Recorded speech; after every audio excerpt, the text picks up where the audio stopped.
Hello dear students, इस video में हम कक्षा 8 का प्रश्नावली 9.3 को हल करेंगे। तो चलिए स्टार्ट करते हैं इस वीडियो को।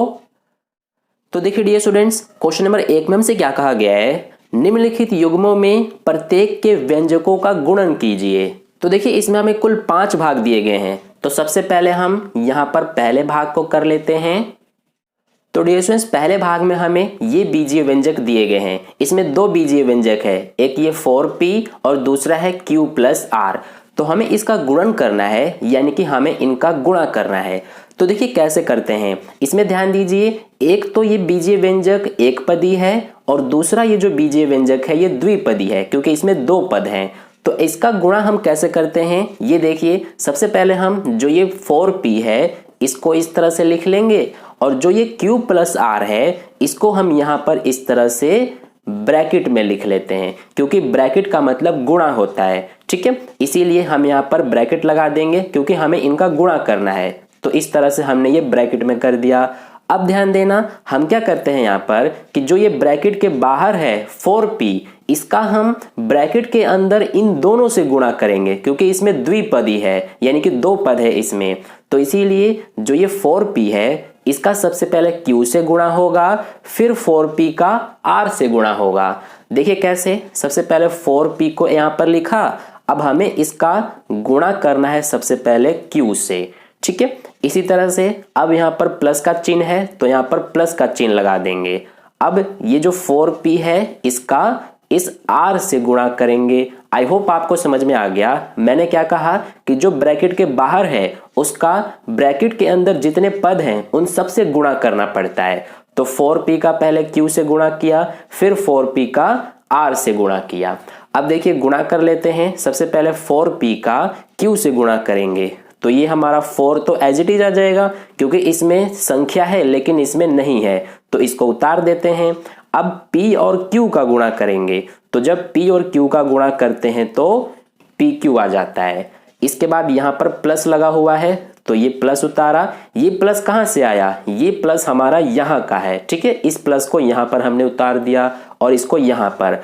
अब देखिए इस 4p और r का भी गुणा करेंगे तो इसमें भी संख्या है सिर्फ 4, तो इसको उतार दिया और p और r का गुणा कर देंगे तो ये pr बन जाएगा। तो यही हमारा आंसर हो जाएगा 4pq प्लस 4pr, इन दोनों का गुणा करने पर। ठीक है, तो ये हो गया पहले भाग का सॉल्यूशन। अब देखिए यहाँ पर दूसरे भाग को कर लेते हैं। तो डियर स्टूडेंट्स, दूसरे भाग में हमें ये बीजीय व्यंजक दिए गए हैं। सबसे पहले इसमें देखिए ab दिया गया है और फिर a माइनस b। तो इसमें भी ये एक पदी है और ये द्विपदी है, तो इसको हम सबसे पहले इस तरह से लिखेंगे और जो ये हमारा द्विपदी है इसको यहाँ पर ब्रैकेट में इस तरह से लिख देंगे, जैसे यहाँ पर किया था।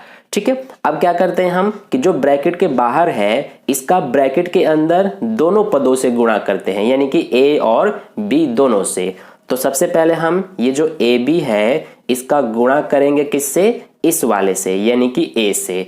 फिर देखिए यहाँ पर माइनस लगा है तो इस माइनस को उतार देंगे और अब हमें इस ab का इस b से गुणा कर देना है, तो हमारा आंसर आ जाएगा। तो देखिए अब इनका गुणा कर लेते हैं।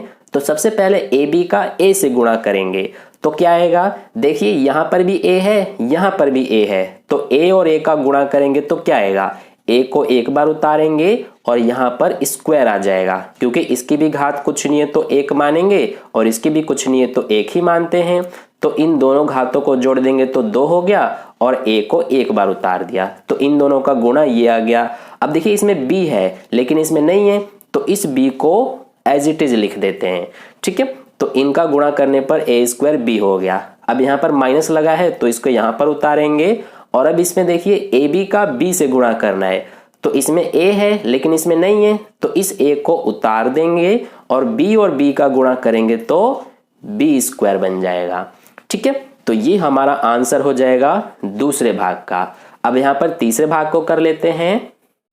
तो डियर स्टूडेंट्स तीसरे भाग में हमें ये बीजीय व्यंजक दिए गए हैं। तो देखिए इसमें भी हम क्या करेंगे, यहाँ पर ध्यान देना, ये जो द्विपदी है ये पहले लिखा गया है और एक पदी बाद में। ठीक है, इन सभी में एक पदी पहले था लेकिन इसमें बाद में है एक पदी। तो इसको भी हम वैसे ही करेंगे। सबसे पहले ये जो द्विपदी है इसको लिख लेंगे इस तरह से ब्रैकेट में, क्योंकि यहाँ पर भी हमने द्विपदी को ब्रैकेट में ही लिखा है।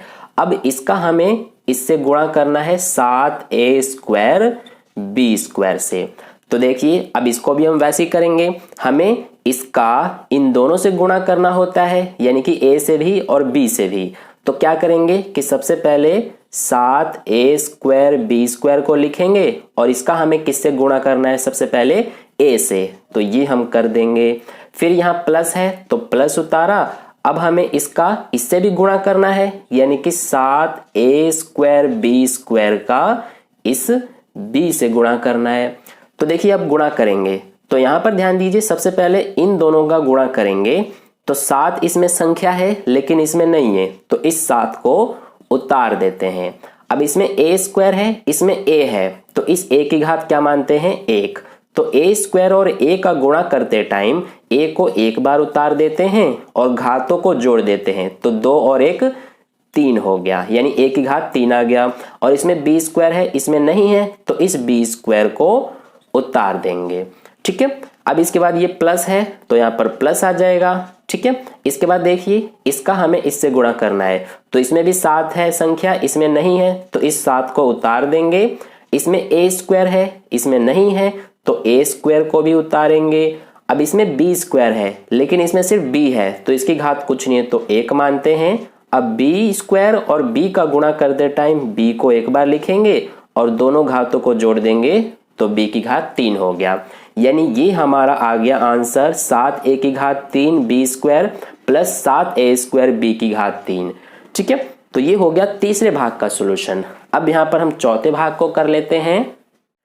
तो डियर स्टूडेंट्स चौथे भाग में हमें ये बीजीय व्यंजक दिए हैं। तो इसमें भी हम क्या करेंगे, जो ये द्विपदी है a² - 9, इसका हमें गुणा करना है इस 4a से।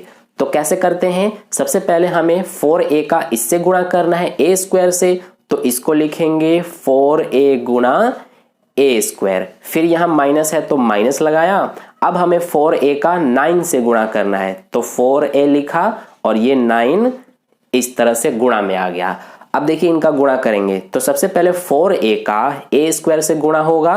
तो देखिए इसमें संख्या है, इसमें नहीं है, तो इसको उतार देते हैं। अब इसमें a है, इसमें a² है, तो ये हो जाएगा a की घात 3। फिर ये माइनस यहाँ उतारेंगे। अब इसमें भी 4 है, इसमें भी देखिए 9 है, यानी दोनों में संख्या है, तो 4 और 9 का क्या होता है, गुणा। तो 4 9 कितना हो जाएगा, 36। इसमें देखिए a है, इसमें नहीं है, तो a को उतार देंगे। तो 4a की घात 3 - 36a, यही हमारा आंसर हो जाएगा चौथे भाग का। अब इसके बाद लास्ट यानी कि पांचवें भाग को यहां कर लेते हैं। तो डियर स्टूडेंट्स पांचवें भाग में हमें ये बीजीय व्यंजक दिए हैं। अब देखिए इसमें हमें इस PQ + QR + RP का 0 से गुणा करना है। तो यहाँ पर तो हमें देखते ही पता चल रहा है कि इसका आंसर 0 आएगा। क्यों, क्योंकि जैसा कि हमें पता है कि अगर हम किसी का भी जब 0 से गुणा करते हैं तो पूरा 0 बन जाता है। फिर भी यहाँ पर मैं आपको करके दिखा देता हूँ। हमें क्या करना है कि PQ + QR + RP का गुणा करना है 0 से। तो देखिए सबसे पहले हम इस 0 का PQ से गुणा करेंगे, यानी कि PQ गुणा 0 हो जाएगा। फिर ये प्लस यहाँ आ गया। अब हमें इस QR जो है इसका गुणा करना है 0 से, फिर ये प्लस यहाँ आ जाएगा। फिर इस RP का गुणा करना है 0 से। तो देखिए PQ का 0 से गुणा करेंगे तो 0 हो जाएगा, ये प्लस यहाँ आ गया।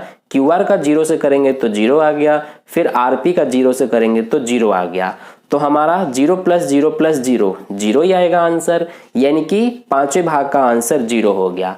ठीक है, तो ये हो गया प्रश्न नंबर 1 का सॉल्यूशन कंप्लीट। आई होप आपको अच्छे से समझ में आ गया है। इसके अलावा अगले प्रश्न के लिए मिलते हैं अगली वीडियो में। अगर आपको वीडियो अच्छा लगा है तो वीडियो को लाइक कर देना, अपने दोस्तों के साथ भी शेयर कर देना, और चैनल पर नए आए हैं तो चैनल को सब्सक्राइब करके बगल में जो बेल आइकन आता है उस पर ऑल वाले पे क्लिक कर लेना, ताकि नेक्स्ट वीडियो जैसी अपलोड की जाए उसका नोटिफिकेशन सबसे पहले आपको मिल जाए।